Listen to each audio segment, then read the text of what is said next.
The badge hit the tile floor with a sound like a final breath. Darius Webb didn't watch it fall. His hands were shaking. His eyes stayed fixed on his phone. The voicemail icon blinked.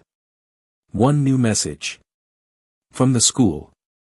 He stood alone in the supply closet at Meridian Tech Solutions, surrounded by bleach and soap.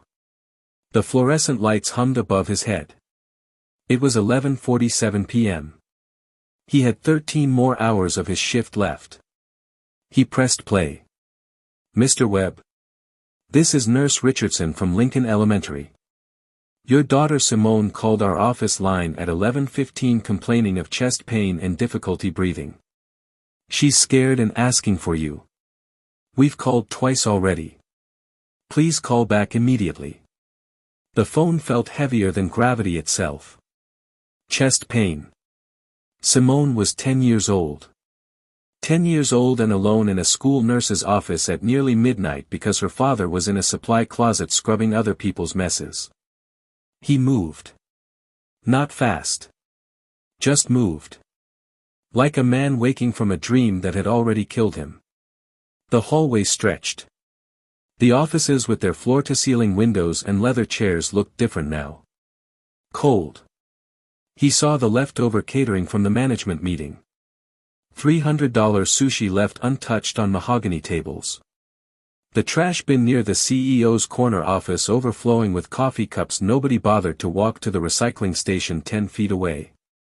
Darius turned left toward Human Resources. His supervisor, Brant Hale, was the kind of man who believed power lived in small cruelties. He wore a suit that cost more than Darius made in 2 months. He had a smile that meant nothing. 3 weeks ago, Darius had asked for a single night off because Simone had a fever that wouldn't break. Brant's response had been immediate and rehearsed, like he practiced it in the mirror. The contract says you work 7 nights a week, Webb. We need consistency. If you can't handle it, we can find someone who can. Understand me? Simone had gotten worse. The fever had broken yesterday morning, but something else had moved in. Anxiety. The kind that made her small chest tight and her breathing shallow. She was afraid that if he wasn't there, something would happen to him. That he wouldn't come home. There was a sick irony to that fear. Darius grabbed his jacket from the employee locker, the one in the basement that he shared with 2 other night custodians. He didn't bother with the badge on the floor. He just walked. The night air hit him as he exited into the parking lot. Hey, I'm really glad you're here.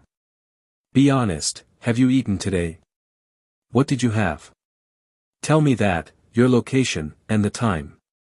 And if you're new, help me prove something wrong. My mother said stories like this would never reach 10,000 subscribers, but stories like this deserve to be heard. So don't leave without subscribing. It feels empty when you come in and leave without saying a word. Now, let's continue. His car, a 2009 Honda Civic with a grinding transmission and one headlight that flickered, was parked 3 rows back. The school was 14 minutes away at this hour. Simone had probably cried herself tired by now. She would be sitting in that nurse's office under fluorescent lights that matched the ones he'd just walked out from under, wondering if her father was ever coming. He drove alone on Route 9 with both hands on the wheel, pressing the speed limit, not crossing it. He couldn't afford a ticket. He couldn't afford anything that slowed him down. His phone vibrated 3 times. Text messages popping up one after another. Unknown number, where are you? Your shift isn't over. Unknown number, Webb, respond. Unknown number, this is unacceptable. You're terminated. Darius didn't look at the messages. He drove. His daughter was afraid. Everything else, the job, the money, the paycheck that covered half the rent, became as important as a voice in another room. As he pulled into Lincoln Elementary's parking lot, something shifted in his chest. The choice he'd just made wasn't a choice at all. It was a fall. And he had no idea what waited at the bottom. Simone was small for 10. The kind of small that made strangers ask her age twice, like the answer would change if they heard it again. She sat on the edge of the nurse's office cot, her legs not touching the floor, her shoulders folded inward like she was trying to disappear into herself. When Darius pushed through the door, she didn't run to him. She just looked up with eyes that had been crying. Red-rimmed. Exhausted. Afraid. "Hey, baby," he said. Simone's shoulders shook. Her breathing scattered. She pulled in air like she was drowning on dry land. Darius crossed the room and gathered her against his chest. Her small body was rigid with panic. The nurse, a woman with gray at her temples and tired eyes, spoke quietly. "We think it's anxiety. Her heart rate came down after we talked for a while. But she kept asking for you. Kept saying you were working and wouldn't come back." Darius didn't respond. His hand moved in circles on Simone's back. Up and down. A rhythm she'd known since she was 4 days old. The drive home was silent except for Simone's breathing, which gradually slowed from panicked gasps to something closer to normal. She sat in the front seat, which was against his rules, but the rules didn't matter anymore. Nothing mattered except that her small hand stayed gripped around his wrist.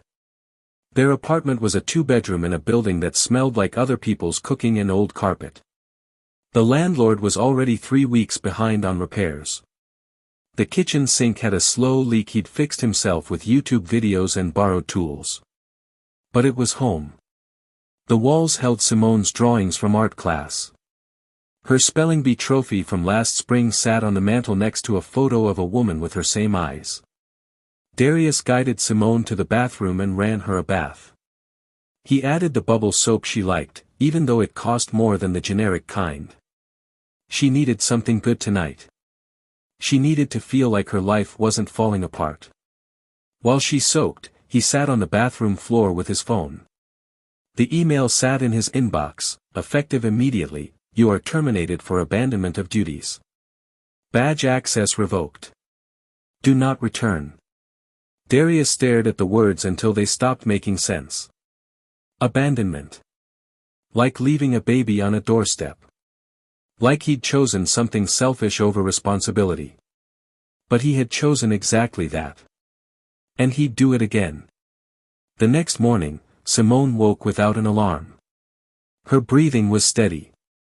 Her face was peaceful in the early light coming through the bedroom window. Darius watched her for 5 minutes, just watching. This was the part of being a single parent that nobody talked about. The terror that lived underneath every ordinary moment. The knowledge that one catastrophe was always waiting, always inevitable. He got up and made breakfast. Eggs. Toast. Orange juice. Small rituals that said, everything is normal. Everything is fine. Dad is here. Simone came into the kitchen still wearing the old t-shirt she slept in. Her hair was a mess of curls that stuck out in 12 directions. She looked at the food, then at him. "Did you get in trouble at work?" she asked. The question was so direct, so purely Simone, that it almost broke him again. "No, baby. I just needed to be home." She nodded slowly. She was old enough to understand that this was a lie wrapped in a truth. She knew something had changed. She just didn't know how much. That afternoon, the eviction notice came in the mail. A white envelope with official letterhead. 30 days. The rent was 3 weeks overdue. They'd given him an extension last month because he'd always paid eventually. But eventually wasn't going to happen this time anymore. The savings account that had held $2,000 last month now held $400. The job that had paid for the apartment, the food, the small luxuries like bubble bath and good eggs, that job was gone. Darius sat on the kitchen counter with the official notice in his hand and realized something cold and clear: he had just made the biggest mistake of their lives. Or maybe he'd just finally stopped running from the truth. Darius sat at the library computer in the morning. 3 applications. 3 rejections before noon. The first rejection came from a facilities company in Boston. He knew the work. Knew the systems. Knew he could do it with his eyes closed. No explanation. Just, not you. The second came from a cleaning service contracted to hospitals. Same work. Same skills. Same empty rejection. No reason given. The third email had a phone number. He called it. "This is Marcus," a voice answered on the second ring. "Hi, I'm calling about the custodial position I applied for yesterday." There was a pause. Someone reading. "Yeah, listen. I can't hire you. Meridian Tech listed you as a no hire with abandonment of duties. That's a flag we can't overlook. Abandonment. That word again. As if leaving to save his daughter was a crime. Can I explain?" "Doesn't matter," Marcus said. "Their word carries weight. You're blocked from their entire network. The network is pretty wide. Good luck, man." The line went dead. Darius sat at the library computer for 20 minutes without moving.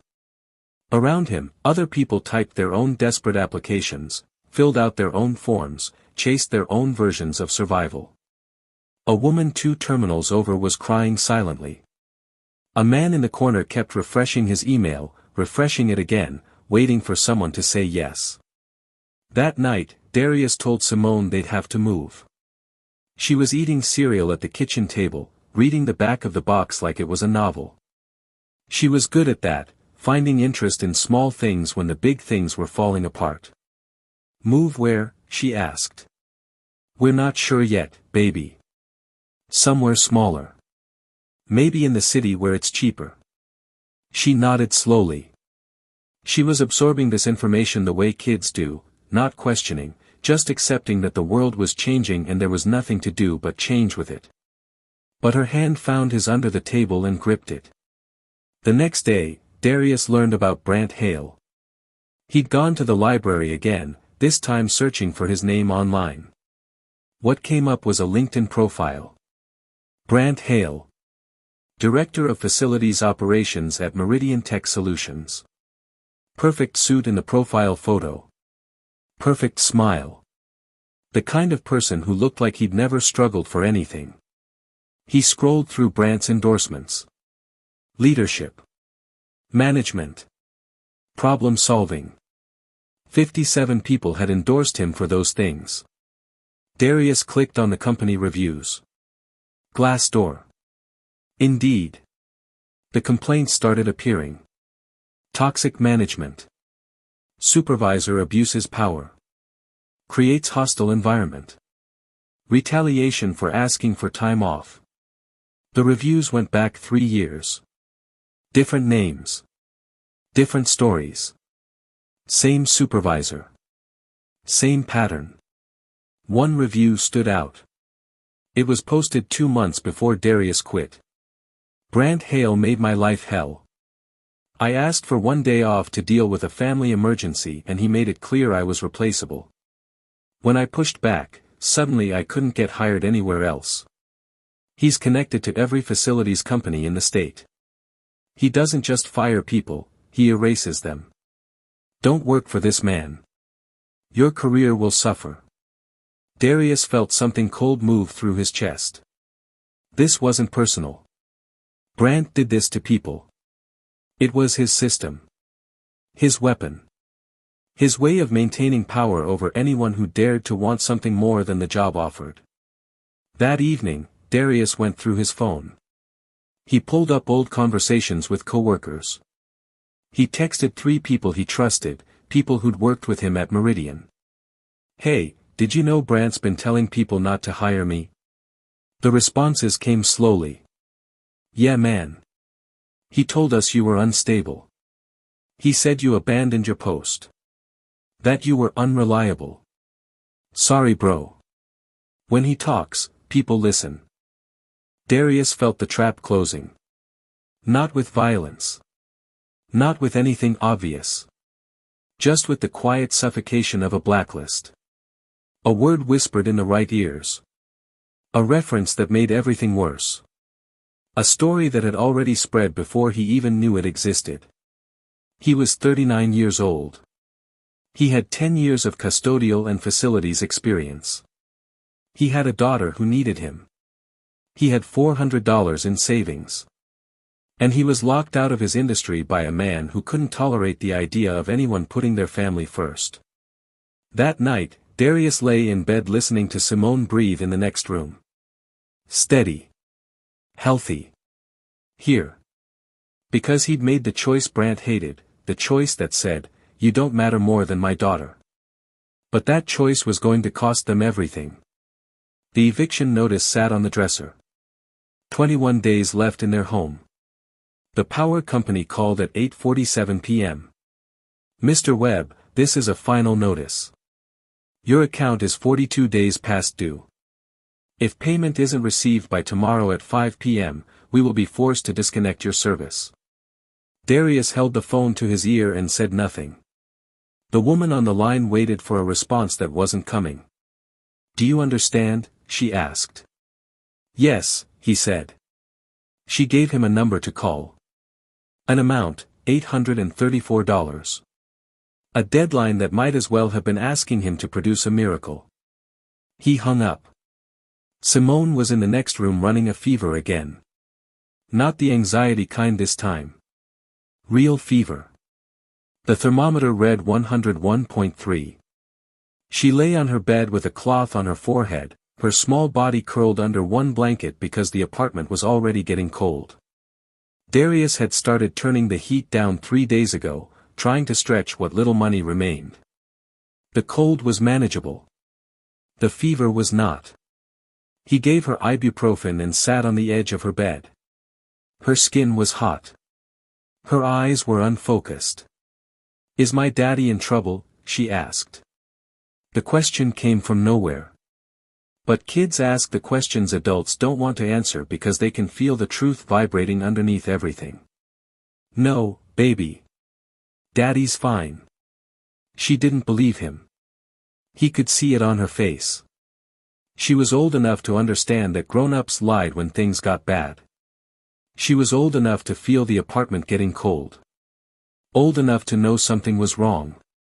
That night, Darius sat in the kitchen with the lights off. $17 in his wallet. $400 in the bank. No job. No prospects. An eviction notice waiting. A daughter with a fever in the next room. A power company deadline coming tomorrow. A man named Brant Hale who'd made sure nobody would hire him. He thought about the car he'd sold. The tools. The wedding ring in a drawer somewhere. A reminder of permanence. He thought about his mother.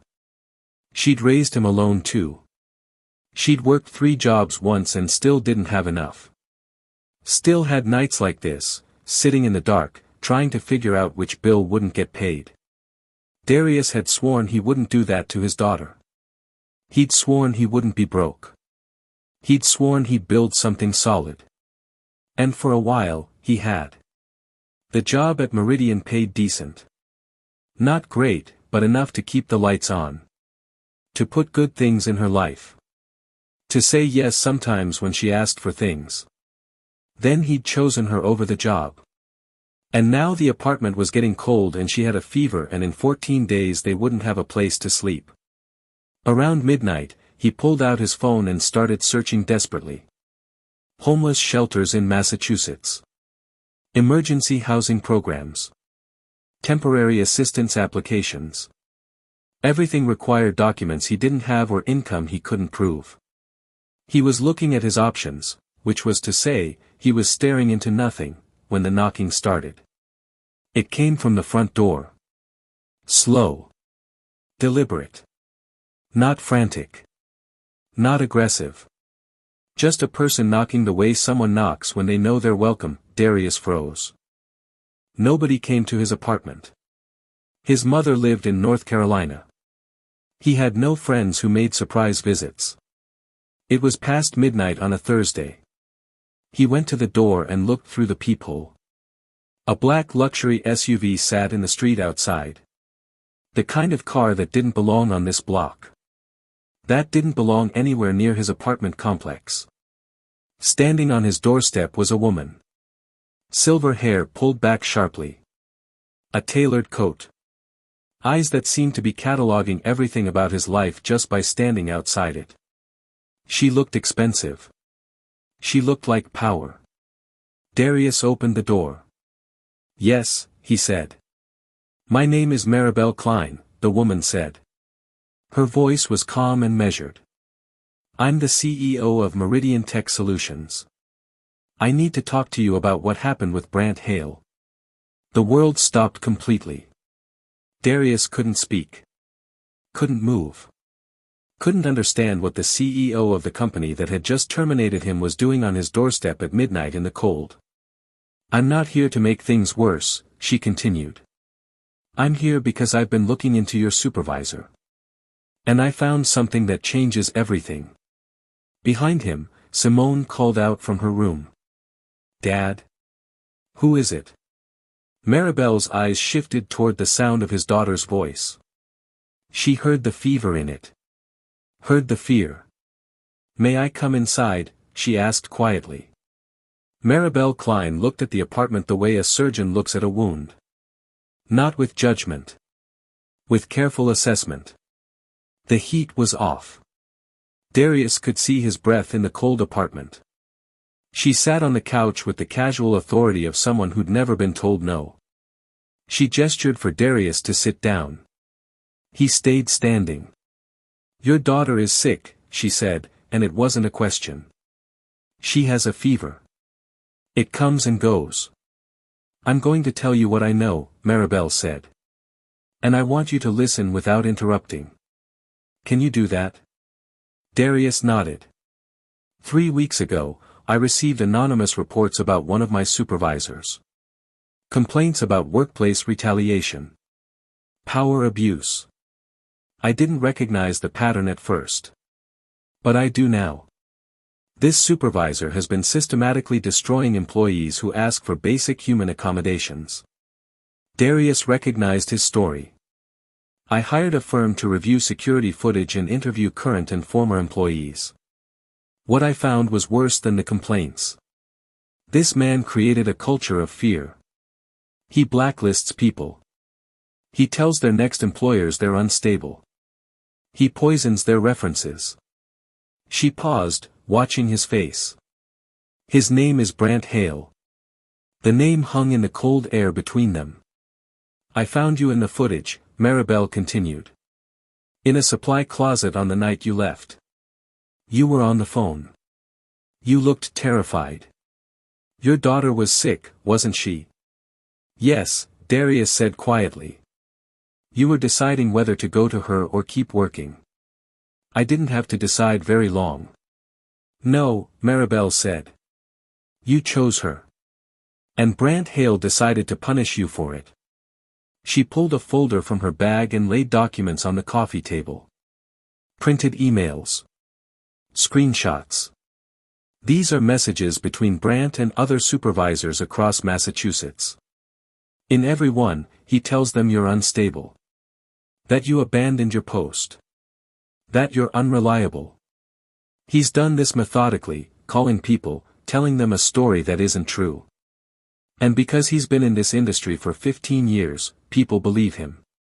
Darius looked at his name repeated in lies across different emails.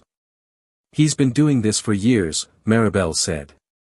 "To anyone who puts their family first. To anyone who pushes back. To anyone who reminds him he doesn't own their entire life."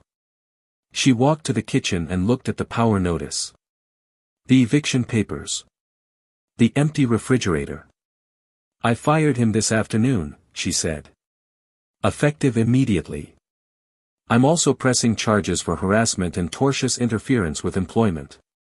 He won't work in this industry again. That part is done." Darius felt something shift in his chest, but the weight was still there. "That's good," he said.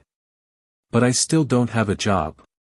I still have 14 days before we're homeless." Maribel turned to face him. Her expression changed.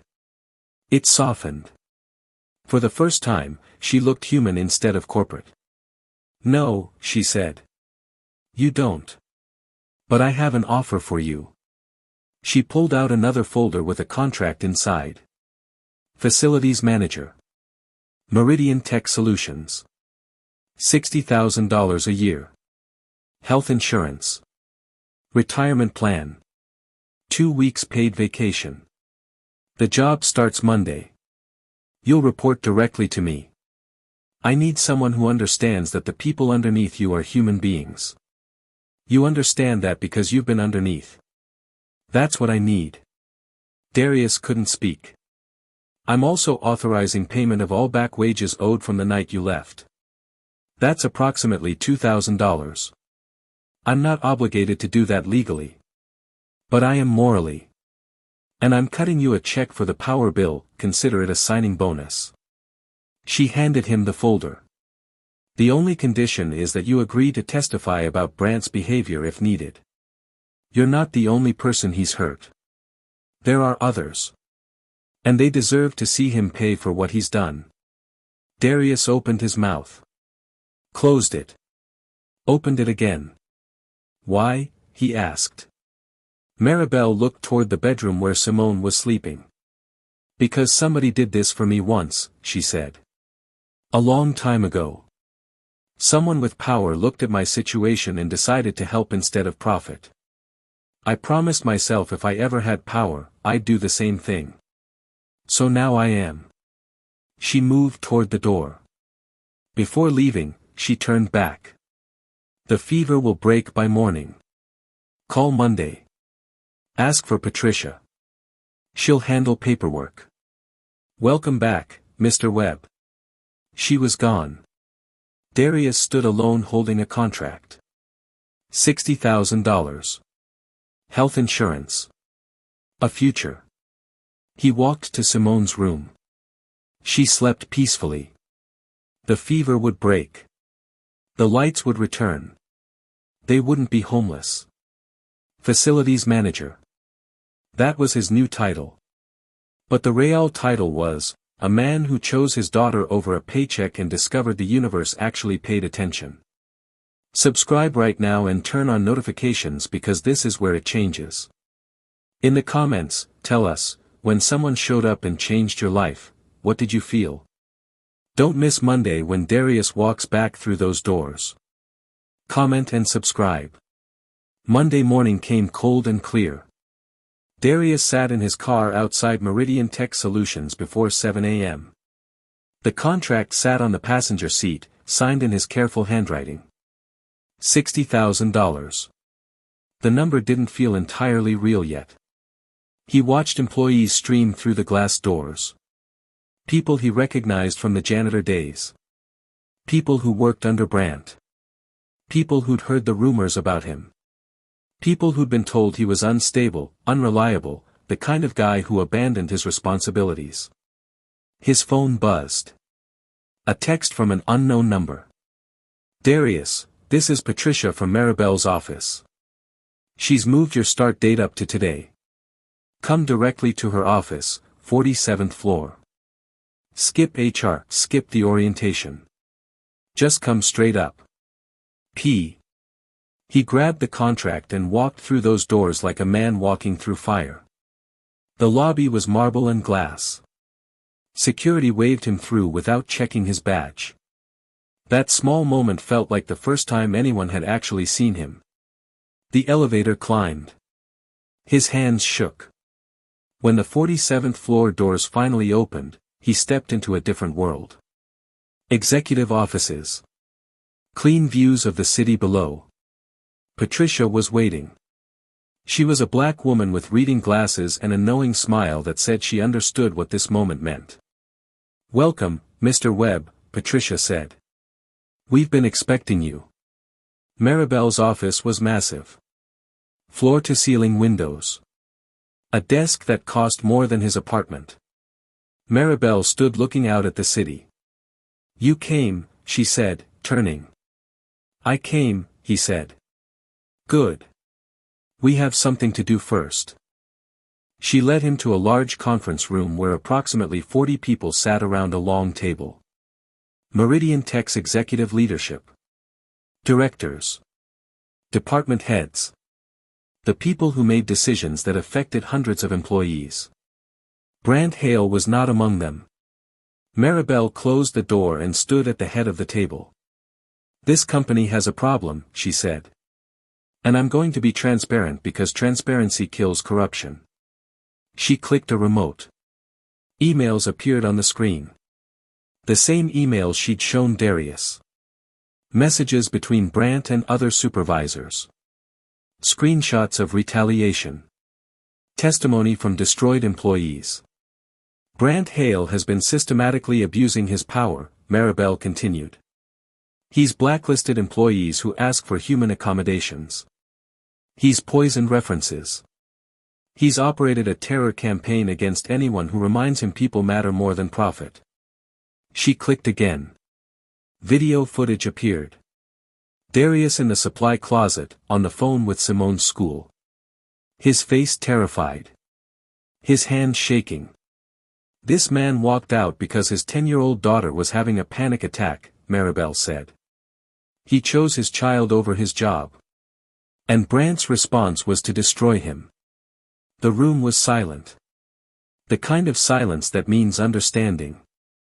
"Brant was terminated Friday afternoon," Maribel said.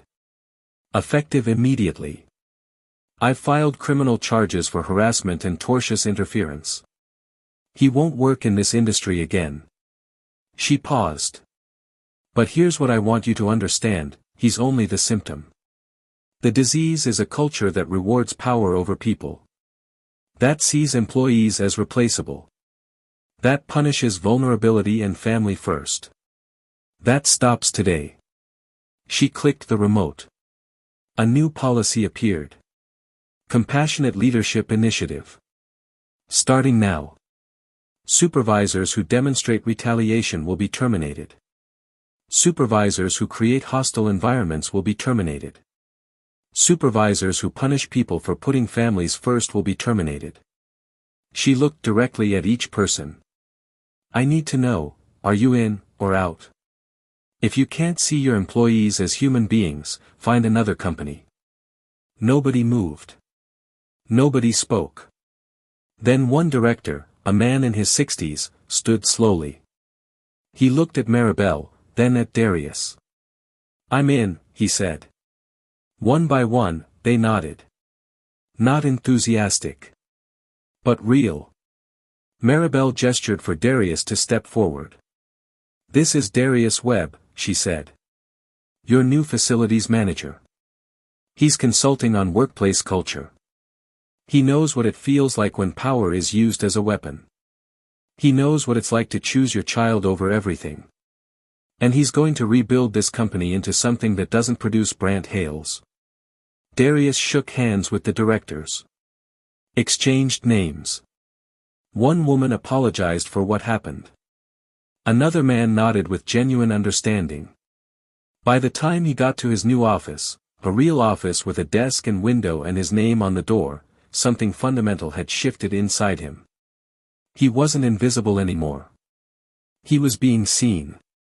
As a human. As a father. As someone whose choices mattered. As someone who'd endured and survived. He sat at his desk and looked out at the vast city stretched below, at the people far below going about their lives, and for the first time in weeks, felt solid ground beneath his feet. Simone was drawing at the kitchen table when Darius came home from work. Not drawing. Creating. The fever had broken that morning. The exhaustion was slowly leaving her face. She'd spent the entire afternoon making something, hands covered in bright markers, tongue sticking out slightly as she concentrated. "Hi, Dad," she said, not looking up from her work. "How was your day at work?" The question was so perfectly normal that it broke something open inside him. "It was good, baby. Really good." "Good," she said. "Because I drew something for you." She turned the paper around. It was their apartment. Windows bright yellow, sunshine pouring through. The door opened. Standing in the doorway was a figure holding the hand of a smaller figure. Both smiling. "That's us," she said. "That's tonight." Darius looked at the drawing and thought about all the nights he'd come home and found her afraid. Worried. Curled up in bed, listening for his car. All the nights she'd asked if he was okay. If he was in trouble. If they were going to be okay. "It's beautiful," he said. That night, he cooked. Not toast and soup. Real food. Chicken. Rice. Vegetables. Things that cost more but tasted like hope. Simone sat across from him, and for the first time in months, she wasn't quiet because something was wrong. She was quiet because she was present.